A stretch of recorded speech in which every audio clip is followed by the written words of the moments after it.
দেখো, দিন শেষে সবাই চায় তাকে একজন প্রতিষ্ঠিত মানুষ অনার করুক। তুমি যদি কাউকে ভালোই বাসো, আমার কাছে মনে হয় তুমি তাকে পারফেক্ট করে নাও। একটা পারফেক্ট জিনিস রেডিমেড পাওয়ার চেয়ে তুমি যখন একটা জিনিসকে পারফেক্ট করে তুলবা, তখন ওই জিনিসটা অনেক বেশি মজাদার। সাপোজ তুমি চাচ্ছ একটা স্টাবলিশড ছেলে এসে তোমাকে প্রেফার করুক বা তোমাকে অফার করুক যে আমি তোমাকে মিট করতে চাই, আমি তোমাকে ডেট করতে চাই। এই ব্যাপারটা থেকে অনেক বেশি ভালো হবে যখন একটা ছেলে বাদাম কেনার যোগ্যতা রাখে, সেই জায়গাটা থেকে একটা ছেলে ফ্ল্যাট কেনার যোগ্যতা পর্যন্ত তুমি তার শূন্য হাতটা ধরে রাখা। এই কাজটা সবাই করে না, এবং যারা করে যায় তাদেরকে পুরুষরা কখনো ভুলে না। অনেকে বলে না যে পুরুষ মানুষ স্বার্থপর, পুরুষ মানুষ ছেড়ে যায়, পুরুষ মানুষ নিজেরটা বোঝে।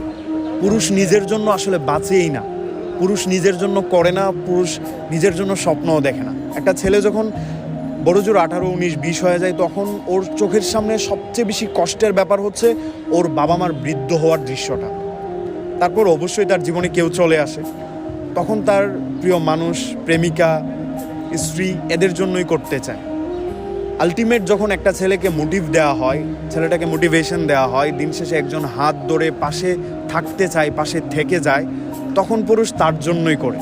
বেশিরভাগ ক্ষেত্রে একটা পুরুষ দেউলিয়া তখনই হয় যখন তাকে কেউই বুঝতে চায় না, না পরিবার, না প্রিয় মানুষ, না বন্ধুবান্ধব। এই জায়গাটা থেকে যখন একটা পুরুষ হ্যাম্পার হয়, তখন আসলে ও আর ঘুরে দাঁড়ানোর ইচ্ছাটাই রাখে না, হারিয়ে ফেলে। সেই জায়গা থেকে তুমি যখন একটা শূন্য ছেলের হাতটা ধরে সামনে আগায় নিয়ে যাবা, তখন ও তোমার জন্য ওই ছেলেটার চেয়ে 100 গুণ বেশি করবে যে ছেলেটা প্রতিষ্ঠিত হয়ে তোমার কাছে এসেছিল। সো আমার কাছে মনে হয় তুমি তাকে রেখে দাও যে শূন্য হাতে ভরপুর ভালোবাসাটা তোমাকে দিতে চায়।